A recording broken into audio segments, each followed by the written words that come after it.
आकाशवाणी मुंबई. विजया सहजराव प्रादेशिक बातम्या देत आहे. ठळक बातम्या. राज्यात राखी पौर्णिमेचा उत्साह. भेटवस्तू मिठाई खरेदीसाठी लगबग.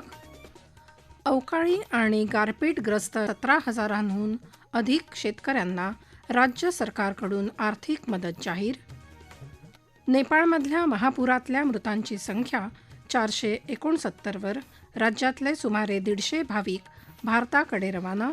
आणि ग्रँड चेस टूर स्पर्धा जिंकणारा आर प्रज्ञानंद ठरला पहिला भारतीय. देशभरात राखी पौर्णिमेचा सण पारंपरिक पद्धतीनं साजरा केला जात आहे. या दिवशी बहीण भावाला राखी बांधते आणि तिचं रक्षण करण्याचं आश्वासन देतो अशी प्रथा आहे. विविध प्रकारच्या पदार्थांनी बनवलेल्या सुंदर आकर्षक राख्या बाजारात उपलब्ध आहेत. तसंच मिठाईच्या दुकानांमध्ये गर्दी आहे. रक्षाबंधनाचं औचित्य साधून स्नेहबंध वाढवणारे विविध उपक्रम राबवण्यात येत आहेत. राष्ट्रपती द्रौपदी मुर्मू यांनी देशवासियांना राखी पौर्णिमेच्या शुभेच्छा दिल्या आहेत. समाज आणि राष्ट्राचं रक्षण करत विकसित भारत घडवण्याचं आवाहन त्यांनी आपल्या संदेशातून केलं आहे. आपलेपणाचे बंध दृढ करणारा राखी पौर्णिमेचा सण सुसंवाद आणि परस्परांचा आदर या मूल्यांची जाणीव करून देतो. सर्वांना या निमित्तानं सौख्य आणि समृद्धी लाभो अशा शब्दात उपराष्ट्रपती CP राधाकृष्णन यांनीही राखी पौर्णिमेच्या शुभेच्छा दिल्या आहेत. प्रधानमंत्री नरेंद्र मोदी यांनी राखी पौर्णिमेचा सण सर्वांच्या जीवनात आनंद, समृद्धी आणि यश घेऊन येवो अशा शुभेच्छा दिल्या आहेत. राज्यपाल जिष्णुदेव वर्मा, मुख्यमंत्री देवेंद्र फडणवीस यांच्यासह विविध मान्यवरांनी नागरिकांना रक्षाबंधनाच्या शुभेच्छा दिल्या आहेत. राज्यातल्या विविध भागात जून आणि जुलै 2026 या कालावधीत झालेली अतिवृष्टी, पूरपरिस्थिती, चक्रीवादळ आणि गारपिटीमुळे नुकसान झालेल्या शेतकऱ्यांना 23,33,31,000 रुपयांचा मदत निधी राज्य सरकारनं मंजूर केला. हा निधी शेतकऱ्यांच्या बँक खात्यावर थेट जमा होणार असल्याची माहिती मदत आणि पुनर्वसन मंत्री मकरंद जाधव पाटील यांनी काल दिली. राज्यातल्या 17,245 शेतकऱ्यांना याचा लाभ होणार आहे. राज्यात पवित्र पोर्टलच्या माध्यमातून राबवलेल्या शिक्षक भरती प्रक्रियेअंतर्गत मुलाखतीशिवाय निवड प्रकारातली गुणवत्ता यादी जाहीर करण्यात आली आहे. या यादीतून विविध संस्थांमधल्या शिक्षक पदांसाठी 13,119 उमेदवारांची शिफारस केल्याची माहिती शालेय शिक्षण विभागानं दिली आहे. औंढा नागनाथ आणि नागपूरच्या कल्याणेश्वर मंदिर विकास आराखड्याला शिखर समितीनं मंजुरी दिली आहे. मुख्यमंत्री देवेंद्र फडणवीस यांच्या अध्यक्षतेखाली काल मुंबईत शिखर समितीची बैठक झाली. औंढा नागनाथ मंदिर परिसर विकासाकरता 193,55,20,00,000 रुपये खर्चाच्या सुधारित आराखड्याला या बैठकीत मान्यता मिळाली. नागपुरातल्या ऐतिहासिक कल्याणेश्वर मंदिर महाल परिसराच्या विकास कामासाठी सुमारे 72.5 कोटी रुपये खर्चाला मान्यता देण्यात आली.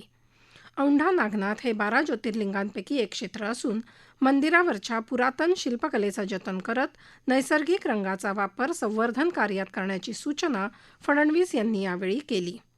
आंबेगाव इथं छत्रपती शिवाजी महाराजांच्या जीवनकार्यावर आधारित शिवसृष्टी थीम पार्क उभारण्यासाठी 50 कोटी रुपये खर्चाला मंजुरी मिळाली. पंढरपूरच्या विकासाबाबत स्थानिकांबरोबरच वारकरी, भाविक, मठाधिपती तसंच लोकप्रतिनिधींना विश्वासात घेऊनच अंतिम आराखडा तयार केला जाईल असं मुख्यमंत्री फडणवीस यांनी दुसऱ्या आढावा बैठकीत सांगितलं. पुढच्या 50 वर्षांच्या दृष्टीनं गर्दीचं व्यवस्थापन आणि पायाभूत सोयीसुविधा विकासाला चालना द्यावी असे निर्देश मुख्यमंत्र्यांनी दिले.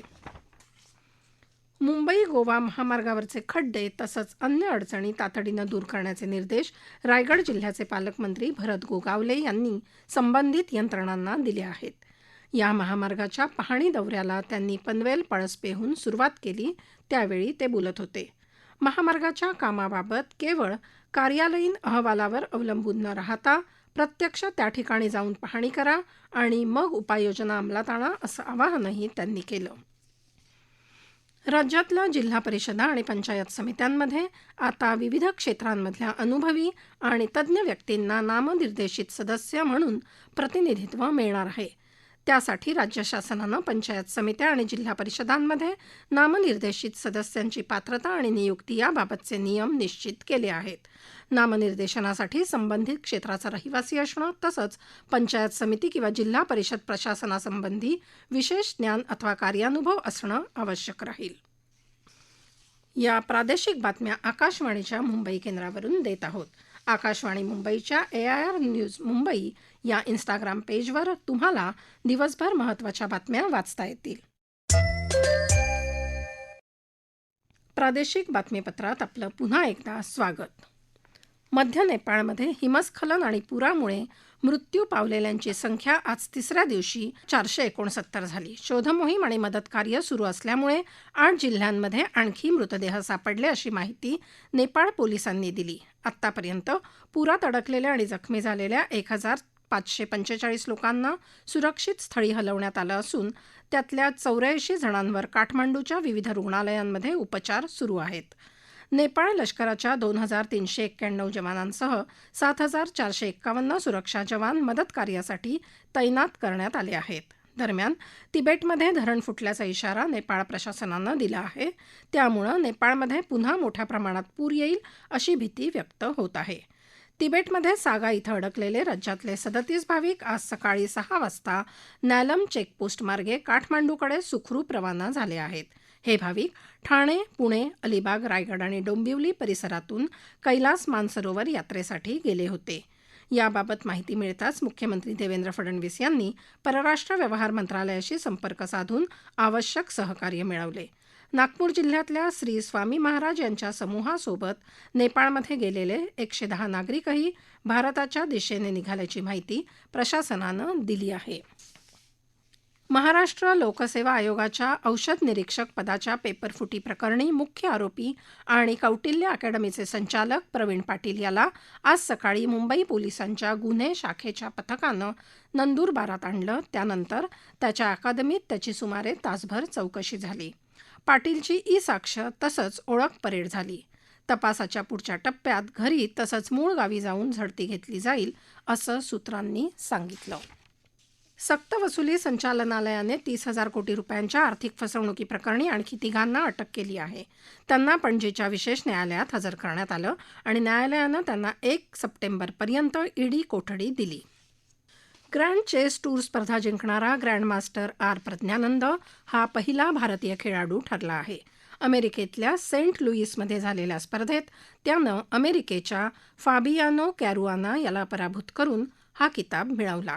अंतिम फेरीत सुरुवातीला पिछाडीवर असलेल्या प्रज्ञानंद यानं काल जोरदार पुनरागमन केलं आणि 15-13 अशी ही स्पर्धा जिंकून $2 लाख इनाम पटकावलं.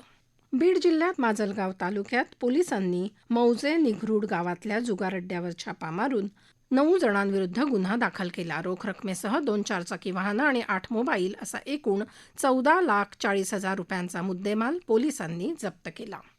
गडचिरोली जिल्ह्यातल्या सर्व पुलांचं स्ट्रक्चरल ऑडिट करून आवश्यक दुरुस्ती आणि पुनर्बांधणीची कामं प्राधान्यानं करण्याचे निर्देश सार्वजनिक बांधकाम मंत्री शिवेंद्रसिंहराजे भोसले यांनी काल दिले. जिल्ह्यातल्या रस्ते आणि पुलांच्या विकास कामांचा आढावा सार्वजनिक बांधकाम मंत्र्यांनी घेतला. त्यावेळी ते बोलत होते. ठळक बातम्या पुन्हा एकदा. राज्यात राखी पौर्णिमेचा उत्साह. भेटवस्तू मिठाई खरेदीसाठी लगबग. अवकाळी आणि गारपीटग्रस्त 17,000हून अधिक शेतकऱ्यांना राज्य सरकारकडून आर्थिक मदत जाहीर.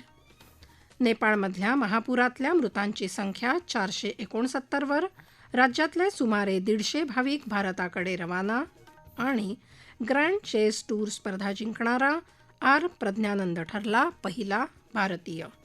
याबरोबरच आकाशवाणी मुंबई केंद्रावरचं हे प्रादेशिक बातमीपत्र संपलं.